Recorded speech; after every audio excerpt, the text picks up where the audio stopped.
Yo también quiero profundizar un poco porque luego vamos a lo que ahora, en lo que ahora estás trabajando, que también me parece muy interesante, pero hay un proceso ahí que también, un proceso de venta, ¿verdad? De la Mm, empresa. La mm. vendes la empresa, noticias publicadas y números que Sí, a publicados Roommate. por más de 4 millones de euros.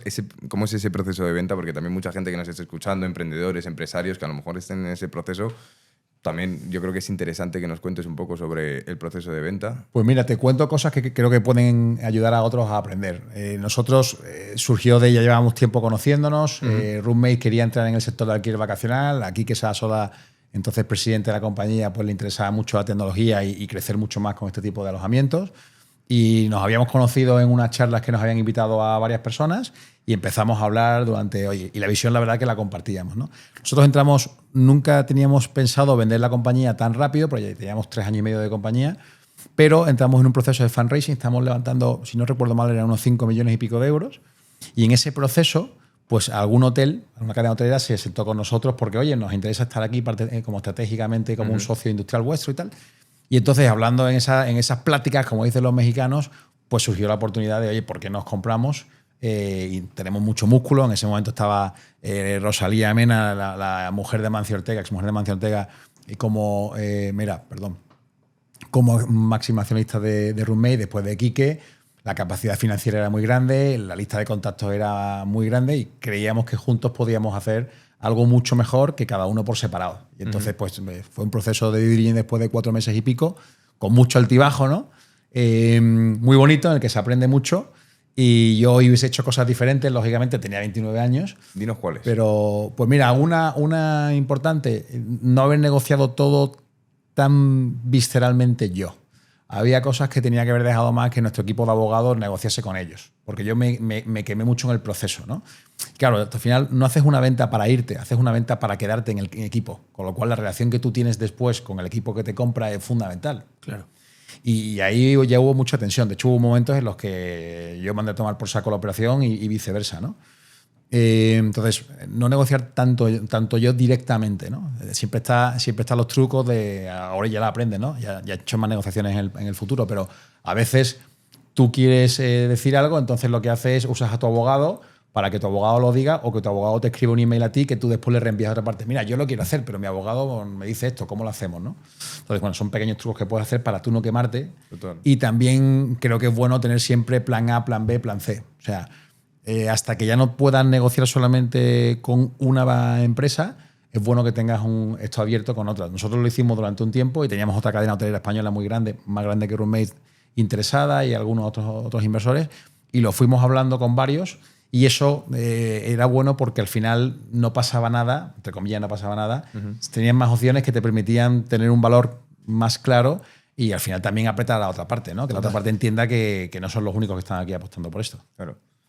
Es muy interesante, Chema, lo que dices, porque efectivamente yo he estado también en un proceso de compra el año pasado. Bueno, yo con mi hermana y con mi familia también estuvimos aquí a punto de comprar una empresa del sector y ahora estamos en otro proceso también negociando y demás.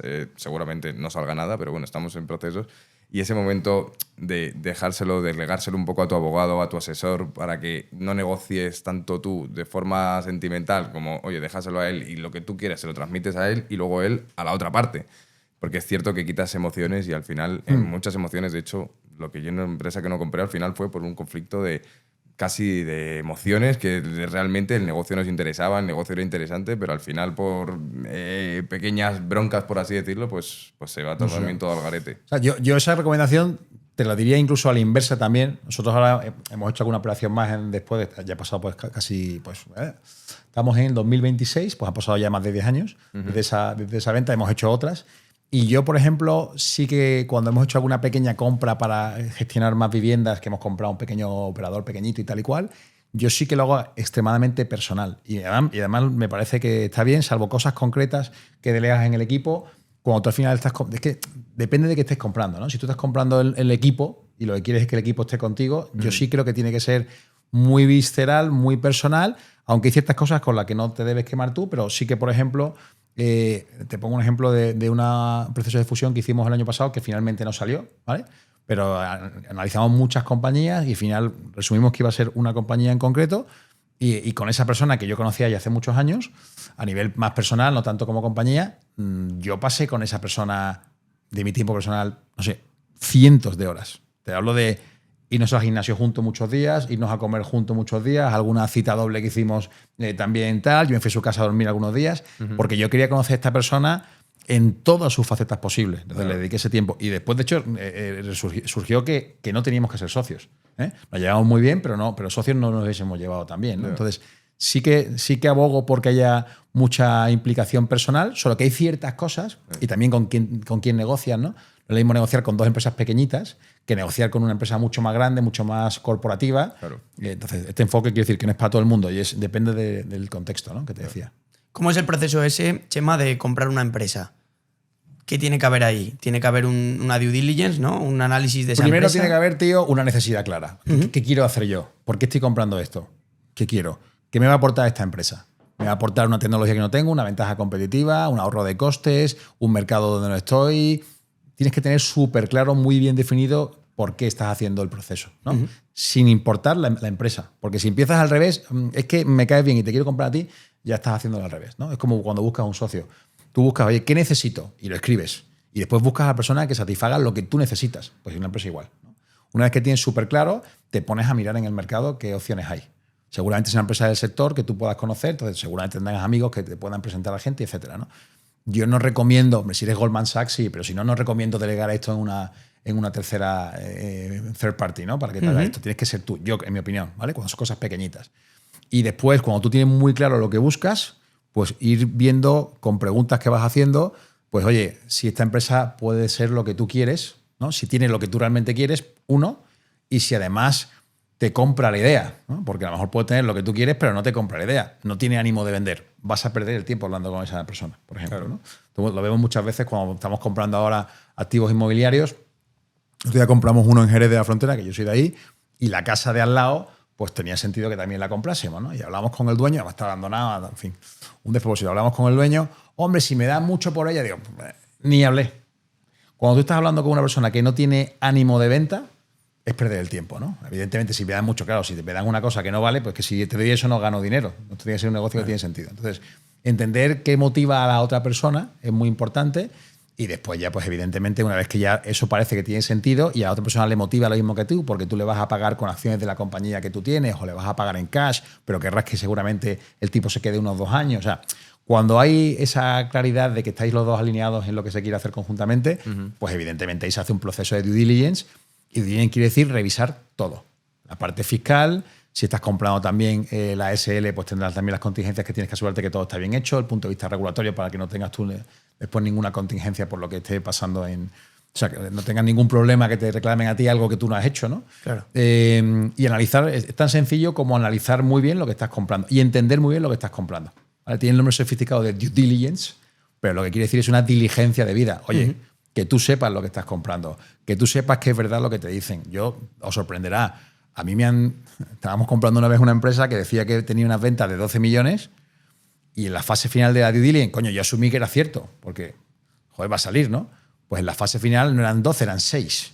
Pero es que espérate, un viernes a las 8:30 de la tarde, en verano, yo ya me estaba yendo a otra ciudad, que tenía una cena en otra ciudad, y había hablando con el tío tal y cual, es que no eran 6, es que eran 2,5. Y claro, yo evidentemente no le pedí los trastos bancarios ni nada de eso, porque hasta ese momento, digo, sabe que lo voy a hacer, digo, no me va a mentir, ¿no? Pero no, es que estos contratos, y entonces él estaba contabilizando como que tenía contratos que tuvo, pero que ya no tenía, y pensaba que lo iba a volver a recuperar, ¿no? Pero la realidad es que ese año eran 2 millones, o sea, hemos pasado de 12 a tal, ¿no?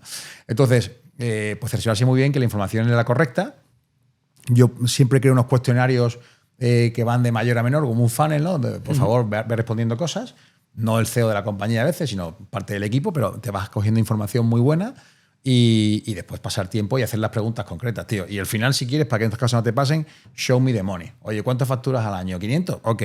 ¿Dónde lo tienes? ¿Dónde te llega? Que yo lo vea, ¿no? Por ponerte un ejemplo al final que no hay mucho trampa ni cartón. Es que eso te iba a decir, que aparte está muy bien intentar o fiarse de la gente, pero al final en un proceso de venta, en un proceso de compra, fiarte no puede ser la herramienta, ¿no? Al final yo creo que también es recomendable hacer una auditoría incluso. Sí, no, yo digo fiable para las partes previas.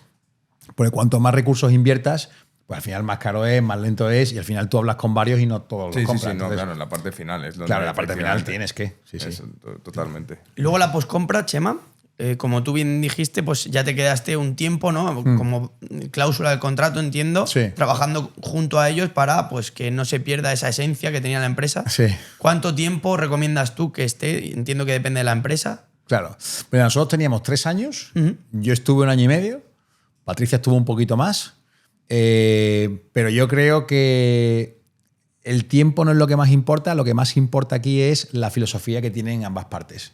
Si va a haber un choque, es muy difícil. Si va a haber un choque, 1, no lo vendas.